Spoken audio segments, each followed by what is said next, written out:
Welcome to episode 188 of Sports Geek. On this week's episode, I discuss high performance, health and technology with Jesper Nyholm from Seven Peaks.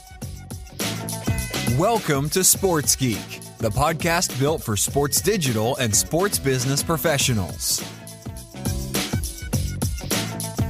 And now, here's your host who is sore, not cardio, Sean Callanan. Thanks, DJ Joel. Yes, my name is Sean Callanan, and you are listening to Sports Geek, and I am a little bit sore. It was leg day today, and so using the standing desk and doing my best. You are listening to Sports Geek. You might be doing so on Pocket Cast because that's my favourite podcasting app, and if you've been listening long enough, you may have downloaded it, or you might be doing it on Apple Podcasts or Google Play or Stitcher. Please let me know where you're listening to it. Some people actually just listen to it on sportsgeekhq.com.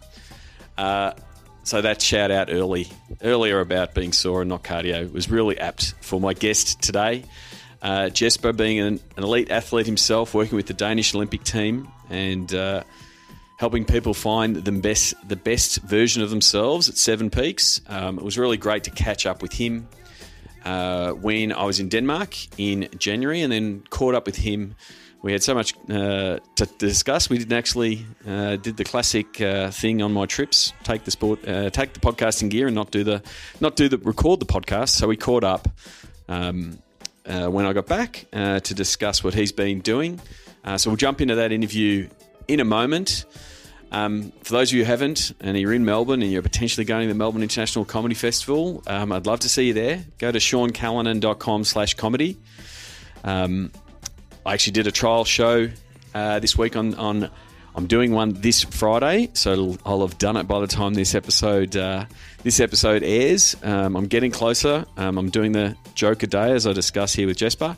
So if you are in Melbourne for the Melbourne International Comedy Festival, April 12, April 15 are the shows I'm doing with the school, Hard Knock Knocks. I'd love to see you there. Now, here is my chat with Jesper Nyholm from Seven Peaks.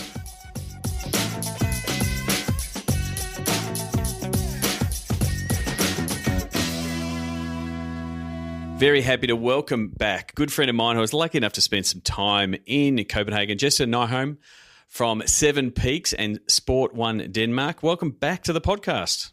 Well, thank you, Sean, and glad to be back. Looking forward to this.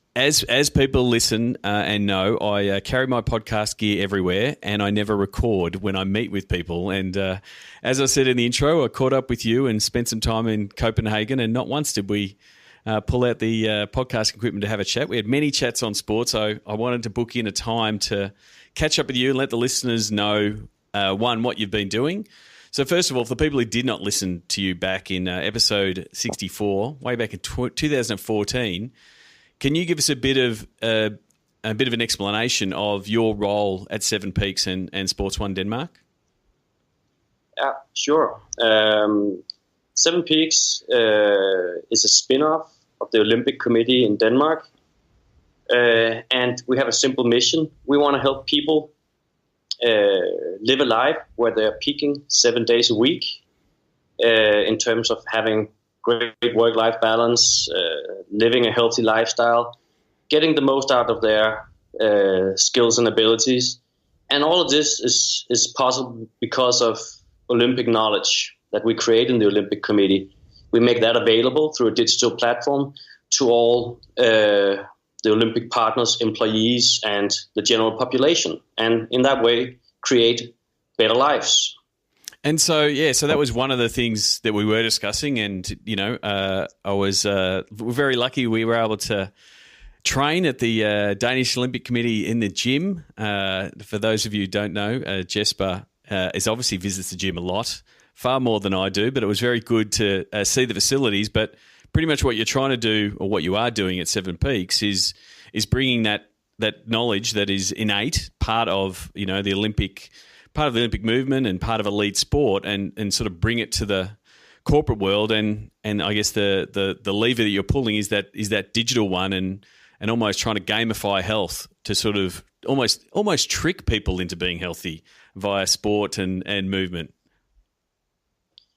Yeah, and it's, it's of course it hits me a little when you say trick, because the fact is that it's so tough for all of us to like keep those New Year resolutions going and actually stay healthy, and we just think that the Olympic rings and the knowledge we produce for the athletes on a daily basis is very valuable in terms of helping people stick to their healthy habits. And we're exploring that field and already have some very, very great results in the corporate world. So I get it. Trick's the wrong word, but I guess it comes back to that gamification, to make a game of it and to form those habits. And it is something that comes second nature, or is it, if not second nature, it's drilled into athletes of these are the things you have to do. These are the stepping stones to success. Habits form success, and that's what you've developed in this gamification of what you're trying to do and get people healthier, get people more active. Yeah, because there's actually two things that triggered me into starting this. And the first thing was that listening to the Olympic coaches here in Denmark, one thing they told me was that what differs an Olympic athlete from average people is that an Olympic athlete never has more than 2 days in a row that are bad. Yep. If they have 2 bad days, then they're able to adjust. It's a skill set they have. So they have 2 bad days. They have to change the 3rd day in order to progress and become better. And most of us, we can have like 1,000 days eating unhealthy before we say, hey, I might have to change something. Otherwise, I'll explode. Yep. So that was one thing. I say, well, can we take that and activate this skill set in other human beings? And the other thing was that I went to those conversations at school with your kid, with the teachers, and the teachers, they go, well, Oliver, my bonus son here, he's having a hard time sitting still for 45 minutes during class.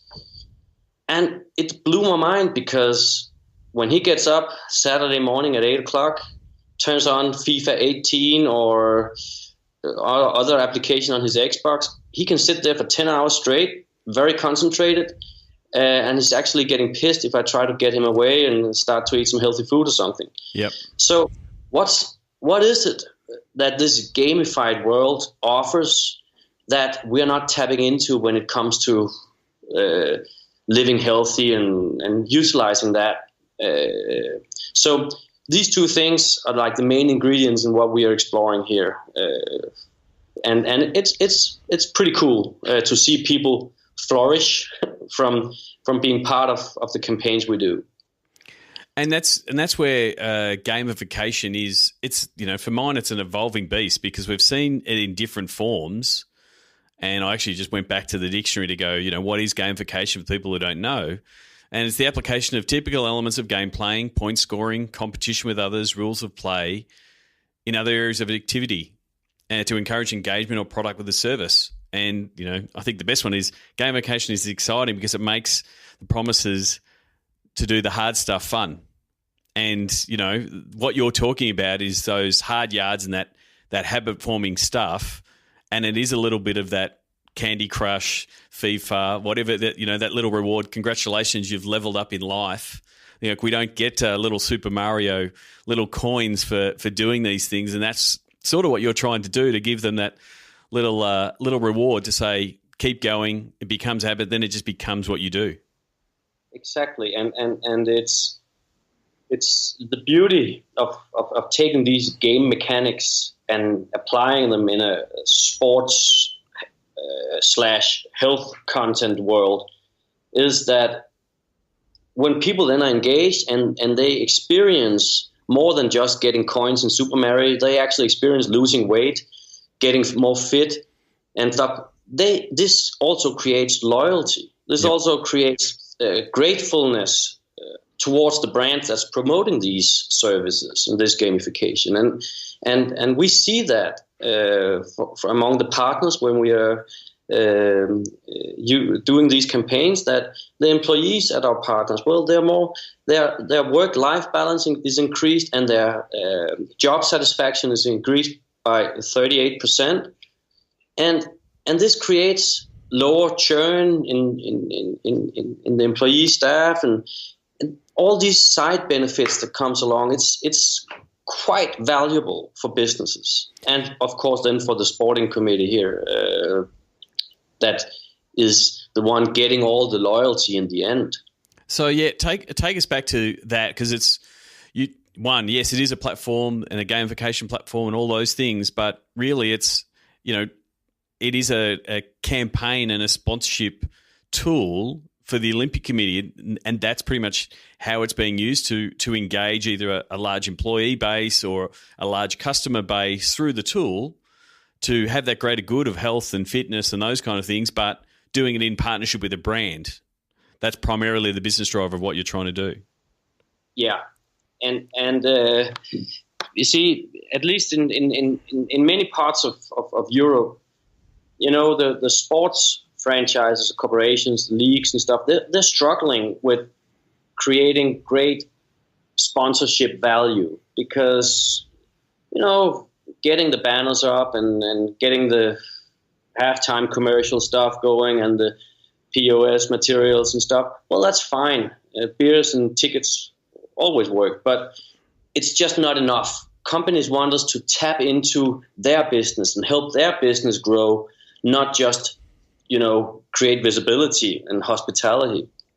And in that mesh, we come in and tackle one of the biggest challenges in this century, that actually Gallup has predicted that in 2033, healthcare expenses for companies would surpass wages. So we have tremendous opportunity here to go in and say, hey, sport is actually healthy. The skill set we are training our athletes in is valuable as an asset, as a sponsorship asset. We can go and deploy this in a company and help people have a winning culture, create a better and more healthy environment. And our sponsors will then have a better business. And this is, at least in most part of Europe, this is a new type of sport marketing tool. Yep. And it's built in sports, because sports is healthy. I know elite sport might not be as healthy as it could be, but for the average person getting physical active and stuff, it's so valuable. So how do you go about, effectively, you're out there making a new market, offering a new product, offering a new way of thinking? How do you, and you can present your own ROI of healthier employees means less healthcare expenses. It does affect your bottom line, but that doesn't match up with a traditional sponsorship partner or a sponsorship executive at a brand that does want, a stadium activation, or does want signage, or does want, giveaways or fill out forms and give away prizes. How hard has it been, I guess, helping rewire that thinking to get to say, this is your ROI. It's different to, media buy, data capture, that kind of thing. It has a longer term gain. It's a much tougher, I would assume it's a much tougher sell than, hey, we've got a really great product. We're going to put your logo on this product and it's going to drive past all these customers. And it's a great question, because it definitely took us some time in the Olympic Committee to figure out how to address this at a sponsor. Because normally you go into a marketing department and they will be looking for the media buy, and they will be looking at views and counts and all that stuff, the vanity metrics. They'll look at that. But when we then propose this and say, well, your sponsorships shouldn't just be for your customers or for your key account managers, we then open up the door to the human resource department and actually all the way up to the CEO, because he's the guy or she's the woman who wants to create a winning culture. We want to change the culture of the organizations so that the sponsorship is a part of the DNA of every single employee in the company. And in that way, we both broaden the spectrum and also the financial capability, because we have more budgets to work with. And we also make sure that the sponsorship is way more valuable to everybody in the organization. In that way, even harder to dismiss or change to another sponsor property. So sorry. No, I mean, the thing is, you've got a stat where, years of life gained of, people who participate. And so that very much fits into, what HR tried to do on employee wellness and health and balance.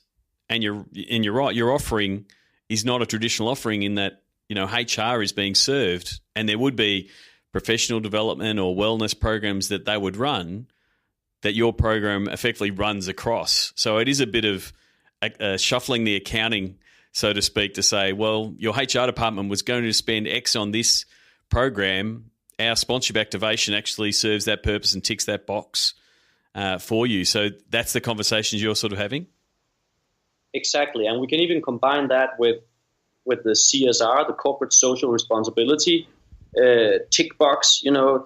Every company is very, very concerned about, that we're not using child labor, that we are the carbohydrates track we're leaving behind and stuff, but also that we want to take good care of our employees and stuff. You want to market that. And what better way than to embrace your every single employee in Olympic values, getting bigger, stronger, and faster together. It's very beautiful, but I don't think this is only for the Olympic Committee. I think every sports business in the world has a unique knowledge about competing and being the best possible version of yourself, because that's what it takes to win as a sports team. You have to be in great shape. You have to be able to work together. And this knowledge is valuable to all your sponsors. And I just don't see many companies or sports professionals actually doing a commercial effort on making an income on this. And so that's our sweet spot. It definitely is, because it steers away from what is sometimes both terrific, but then also can be a real problem, that everything is tied to the on-field product.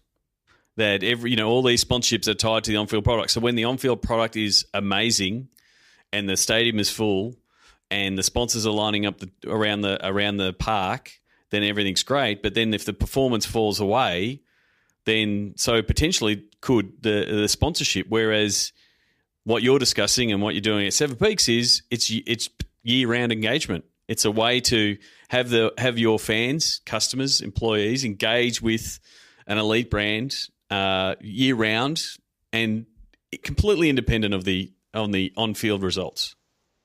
Completely, and you can even say many teams, they're struggling with off-season content. And this could be something like let's get in shape pre-season with the team. Yep. Let's engage all the fans and let's have a campaign 12 weeks where we train with the team in a virtual world and get ready for the season. We could even challenge our worst competitor and their fan base on this and create a lot of content, because that's the other thing here, Sean, is that the platform itself is about you delivering a lot of healthy data. So for example, you every day you report how many pieces of fruits and vegetables, how many minutes of exercise you're doing, if you slept your 7 hours, and all these things. And this is user-generated content.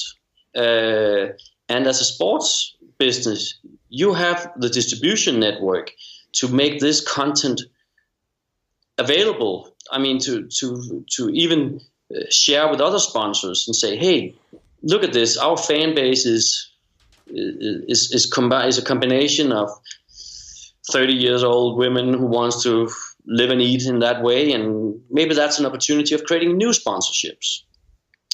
Because you know a lot more about your fans than just how many beers and what car they're driving and if they're engaged in tailgating and so.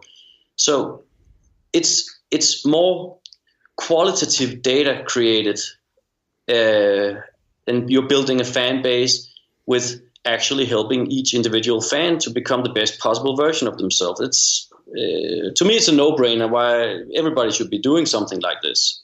And the thing is, as you get a healthier fan base, it potentially opens up new sectors of sponsorship that previously weren't there.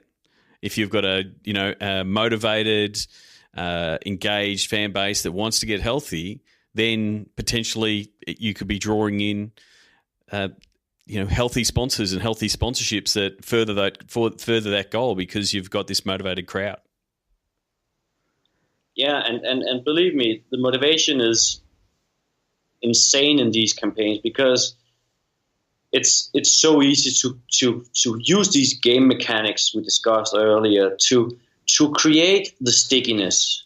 We have, and on average, 80% of the people that signs up for these campaigns, they complete the campaign with reporting every single day on the website or through the app in an 8 or 10 week campaign. So the engagement is amazing, and we have people losing like 24 kilos in 10 weeks, or being able to run their first 5K, or just a lot of great stories to promote through social channels during and after. And do you think over the, from when we spoke and we met in 2013, I think it was, do you think the advance of wearables and fitness tracking devices, and the fact that they're just more prevalent now, that the fact that people are stepping on scales that are weighing them and telling their app, and this idea of quantified self that people are becoming more and more comfortable with, do you think that helps and is further given more ammunition and more momentum to what you're doing? Definitely. I mean, we've seen that the market has matured drastically. And that's both the companies we're working with, their employees, but also when we do business-to-consumer campaigns for just local citizens around in Denmark. We see that they have all the equipment, they have demands on and ideas about how to track their health. They're much more educated than just 4 years ago. It might not be all great education, but it helps, keeps the motivation going that you have these wearables. Yep. And of course we integrate to that as well. And that's the thing. I think I have mentioned it previously. Jerry Seinfeld's productivity hack, which is he gets a big calendar out and he has to write a joke a day, and he puts an X on the calendar every time he writes a joke, and it sits there. It's on his wall, and if he goes to bed and there's a gap there, he doesn't want to break the chain. And so he sits there at 11:45 and writes a joke. And I'm currently trying to do that myself, trying to write a joke a day up until my comedy festival show. And it's very hard, but the idea, and this is what you're talking about with gamification, it's his own gamification tactic. He doesn't want to break the chain, and he does it to make it fun, but also to take a bit of the drudgery out of the task. They go, well, I'm doing it because I've got to tick it off. And that's what you're finding with 7 Peaks and the people involved in the campaigns. Yeah, exactly. And we use a lot of those, not just Seinfeld's signature move there, yep. but a lot of different aspects. We have weekly themes that engage on different levels, and we have a lot of small competitions within the larger competition. Yep.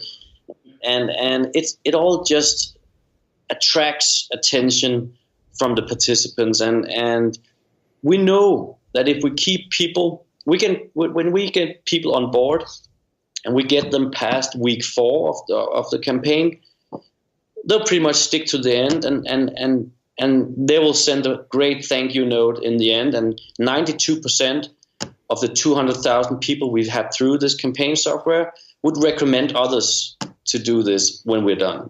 So it just works, and it's not rocket science. It's simply based on the same thing as I mentioned, FIFA 18 and other stuff. It keeps you engaged, but with a healthy benefit as well. One of the things that we did discuss it was effectively mid-January, back at the height of the cryptocurrency and blockchain hype, was just health and the blockchain and some of the concepts of the blockchain and how it could potentially be used in gamification and those kind of things. Not just throwing in here just to get more listeners and because it's a buzzword, but for you, do you think it applies in this e-health gamification space?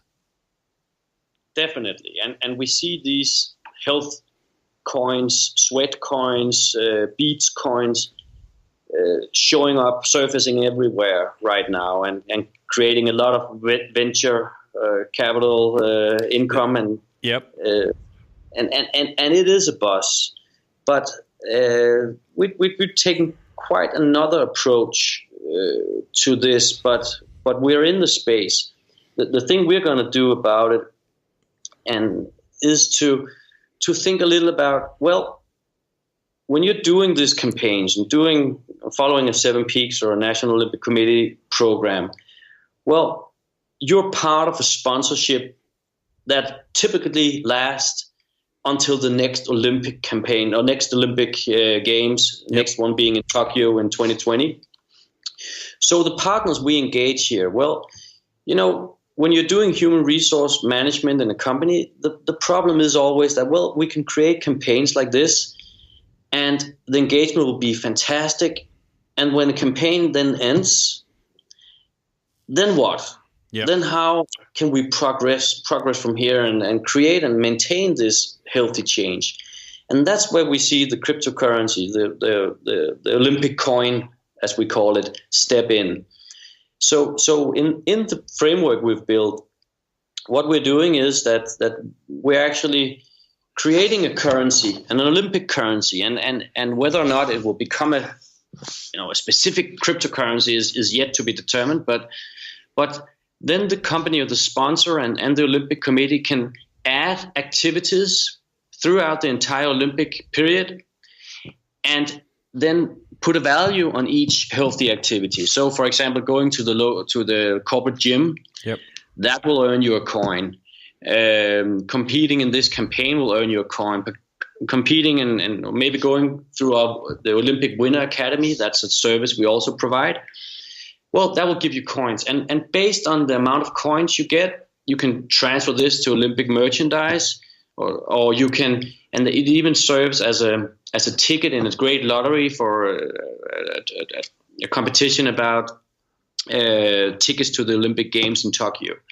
So that's the start of it from our behalf. And I think eventually this will be a cryptocurrency because it just makes so much sense. Yeah, I mean, I think, when I spoke to Steve Sammartino about blockchain and crypto and where it fits, we sort of did start touching on the loyalty space.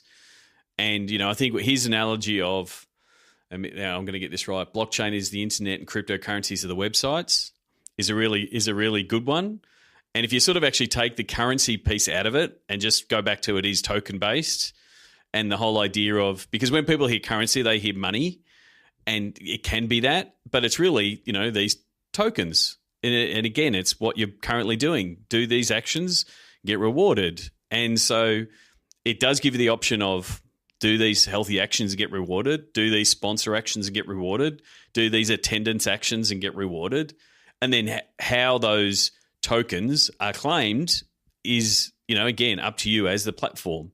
And then the other side of it is from the data, because one of the big issues around gamification, and as someone who built a gamification tool many years ago, is people cheating, like cheating the game. And as soon as you put rewards up, then the reward to cheat grows with it. So I think the whole idea of the blockchain and the checks and balances that it provides as a technology is also where you can go to a sponsor and go, we know you're not going to be giving away this many tokens, and have some security in that space. So yeah, it's still like we were again commenting on it when the buzz was really at its height, and then I think I got on the plane, left Copenhagen, and my portfolio halved by the time that I landed back in Australia. But I'm holding. But yeah, I'm more excited about the I guess the applications, and you've got to have a market of where people are using and doing things, which is why, speaking of Raoul Sood at Unicorn and their esports gaming raffles and interest in game, they've already got a community of people using their tokens before they even went down the path of crypto. And I think the fact that you've had, over 250,000 participants through your system and already have some of those mechanisms, I think it's not a far leap to start looking where that tech applies. Exactly, and of course, you also have to be curious all the time and explore these fields, because there are so many, and I guess that's the problem in when we're doing the digital thing in sports. It's a train that's just running wild, and we're all trying to jump on every time there's a buzzwords going on, and we have to do this and this and this, and you have to keep exploring, but you also have to manage your way to the caboose and take control of the train. Yep. And direct it in the way you want to go as a sports business. And that's a big challenge these days, because there's so many opportunities. So you have to pick carefully and then go pretty much all in when you have decided that it's sound to go in that direction. So the last piece, because that's, we're sort of talking a bit, in the future space on where you could go. I guess the other part of the future space is where the younger generation, how they view fitness and technology and health, because you're primarily targeting the sedentary, stop being active, unfit. Are you seeing the younger generation engage more or be more willing to lean into to the technology, but to the fitness and looking to be fit? I mean, we've both got sons in the same range from an age group point of view, and my young bloke Reese is going to the gym every week. I wasn't going to the gym every week as a 19-year-old. I think it's just a different generation where they're a bit more focused on themselves than maybe past generations? Yeah, well, I would like to say that that's the case, but statistics kills my point of view. Obesity and physical inactivity has doubled in the younger generation over the last 15 years, and we are seriously our kids. I mean, for the first time in 150 years, the life expectancy of Americans has decreased. So I think we have to, when you do your segmentation and say we want to attack the special kind of target groups, there might be a group that's more physically active and more, holistic oriented in own lifestyle and stuff. But the majority is living more unhealthy than you ever did, eating chips and sour cream. I mean, it's bad out there. Yeah. Oh well, I'm thankful that my son is actually active. But yeah, I take that on board. As you as the expert, I want to finish up with the Sports Geek closing 5. Do you remember the first sports event you ever attended? I remember the one that actually still reminds me of the good old days. and that was I graduated in high school in Titusville in Florida. Okay. And my first sports moment of great pride was running 100 meter in 11.02 seconds and finishing second in a track race, and that was quite the top of my career, as well as the first thing I. Wow, you officially get the title of the fastest podcast guest. If anyone else can come back with 11:02, no, that's quite a memory. Do you have a favorite food at a sports event? Food memory or a go-to food? Well, to me, it was a sport event having you visit us here in Copenhagen. I've walked into this one. Yeah, you did, and the pork skin that you just happen to love here in Denmark. Hang on, I want to get a sense of how badly I mangled the flavestak. Have I said that incorrectly? Flæskesvær. Yeah, I knew I would, but it is amazing. And as I said to Jesper, I effectively am Homer Simpson in real life. So when I found out that it was pork crackle in a bag, I totally expect the next time you see me to bring me a bag of the best stuff. If that was available at every sporting event, I would be there. And unfortunately, yes. I would record it in your app, and then I'd have to run around the stadium about 6 times. But it is delicious. Yeah, it's a super seller here in Denmark as well. What's the first app you open in the morning? That must be Slack. Slack, just to catch up on what the team's doing and go backwards and forwards? Yeah, we run every campaign. It has its own Slack universe and Slack channel, and we pretty much that's where things happen. So it's a great tool. I love it. Yep. So do I.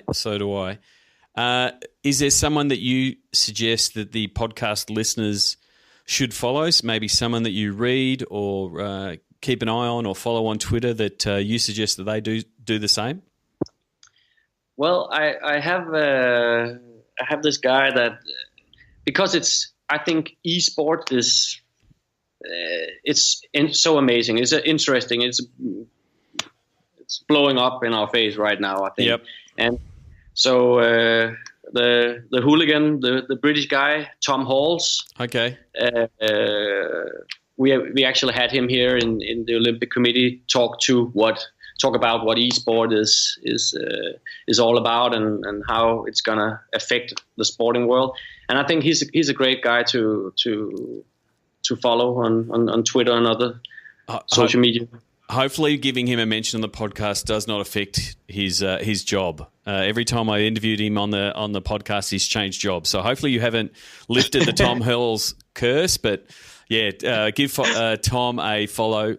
He is all over esports. If you want to connect with him, please do so. He's also in the esports channel in the Sports Biz Slack. While I mention it, what about for you? What social media platform is your MVP at the moment?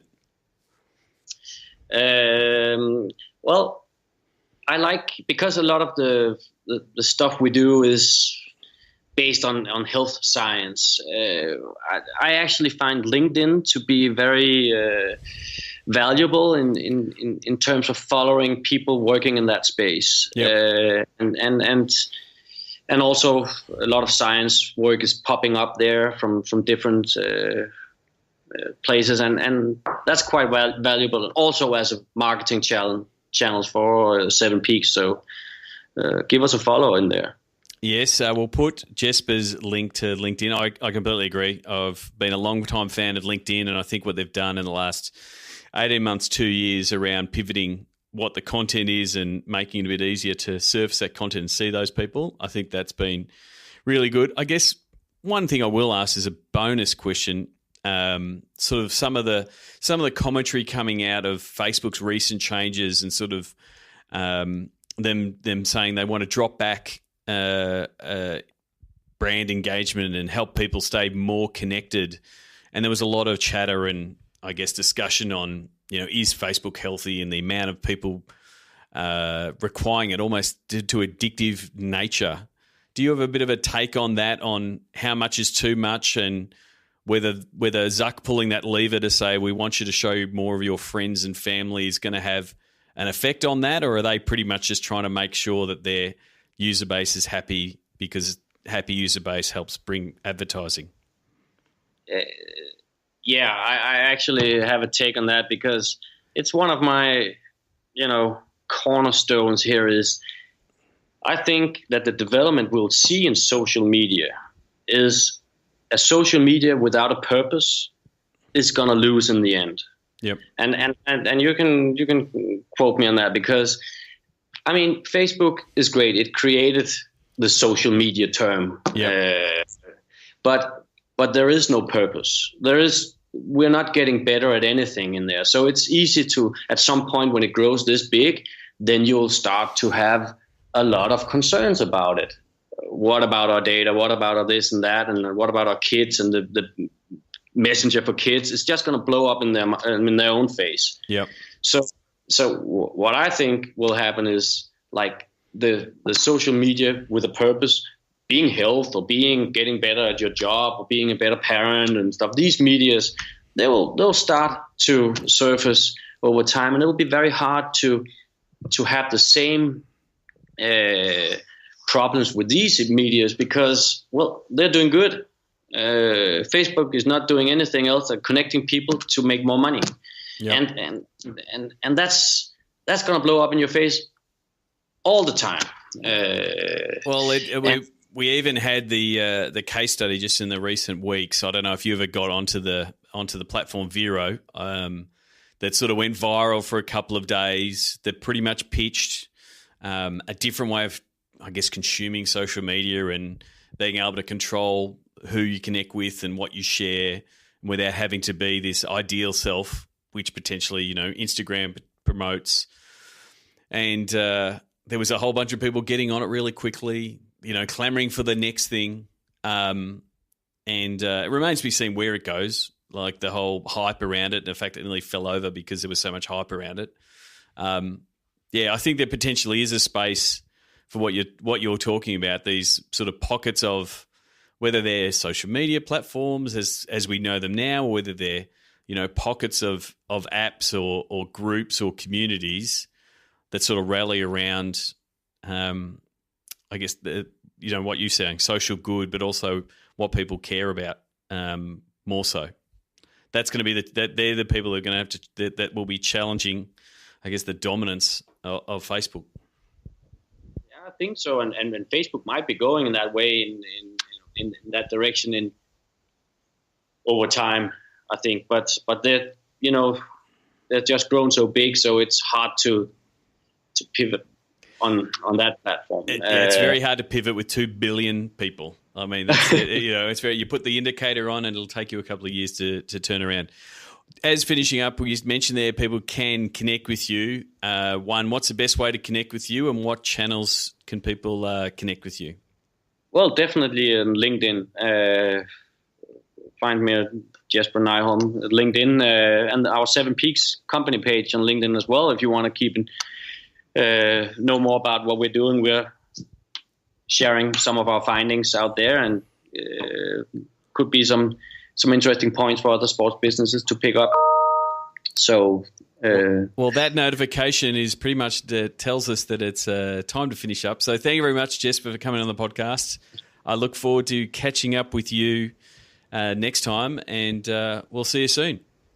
Yeah, and I'll bring some flæskesvær for you, Sean. Terrific. Download our Facebook campaigns guide at sportsgeekhq.com/FB campaigns. Thanks again to Jesper. You can send him a tweet. His Twitter handle is NyholmDK, NYHOLMDK. He's on Twitter. He's on LinkedIn. You can find those in the show notes. Simply go to sportsgeekhq.com/188, and Jesper's also in the Sports Biz Slack. Please join the Sports Biz Slack if you are working in the sports business world, if you're a listener, you're more than welcome. Simply go to sportsgeekhq.com/sportsbiz. I do my best to make sure most of the guests end up in Sports Biz Slack, and they can be reached there. Lastly, just as always, want to make sure that if there's a way that we at Sports Geek can help you, one of the things that we've been doing a lot of lately is helping teams and rights holders review a rate card and develop a rate card to helping them better value their digital work and digital assets. And for us, it comes down to training and working with your team both on the digital side and in the sponsorship side around them developing the knowledge around the digital assets and what potentially sponsors are looking for, and being able to develop your story internally that you can then push out externally. And what I mean by that is, what are you valuing, why it should be of importance to your sponsors, so then you can back up the data and the rates and the why you're selling it for the why you're selling it. Also, things like why changes and pivots from Facebook are going to be important to sponsors. As they're going to be restricted in reach, they will be able to attract and reach fans via sports. So that's a big chunk of the work that we're doing at the moment with various rights holders at team, league, and major event level, and sort of figuring out what the value will be, where the costs lie, to make sure that you can actually get some returns when you're putting together those pitches. If we can help you in that space, please reach out, Sean at sportsgeekhq.com. Also, having a lot of discussions with a few different people in both the professional development space and also the media and comm space around the athlete and the coach training. And so what we're seeing is it's happy to do this is what you should be doing on social media, and this is what you shouldn't be doing on social media for your athletes, which is pretty stock standard. But again, I've sort of said it's not. I think it's something that should be done annually because the platforms are changing. We're always talking about it here in the podcast and what the changes are, and no one's really keeping the athletes up to date. But one thing that we're also seeing is coaching group training sessions because they're in a different generation. They're not digital natives. They want to know what their players, what platforms they're on, how they're using them, and where potentially some of the dangers are, and maybe what are some of the signs to keep an eye out for. So if you either have a playing group that you want to give a refresher and help them understand what they can and can't do, or if you've got a coaching group that wants a bit of that background so they can better connect with their players, but then also better understand the environment that they're in, please give us a call, or simply go to sportsgeekhq.com/social media athlete training. Or as always, you can send me a tweet at Sean Callanan or email me, Sean at sportsgeekhq.com. That's it for this episode. As always, please get in touch if you're a listener. If you haven't left a review, I'd really appreciate it. It only takes 5 minutes. I know it's actually really painful, but it does actually help more people find the podcast. I'm absolutely thrilled that we've blown past 100 iTunes reviews, and I'd like to see that number be exceeded, and also by country. So I love seeing them from all around the world. So you can simply go to sportsgeekhq.com/iTunes and you can leave a review. Until then, my name is Sean Callanan, and you've been listening to Sports Geek. Join over 1,000 sports business executives in Sports Biz Slack. Go to sportsgeekhq.com/Slack. Please share your fave episodes of Sports Geek on LinkedIn. Be sure to tag Sean Callanan. Go to sportsgeekhq.com for more sports digital marketing resources. Want to chat with Sean? Book a time for a call. Go to sportsgeekhq.com/phone call.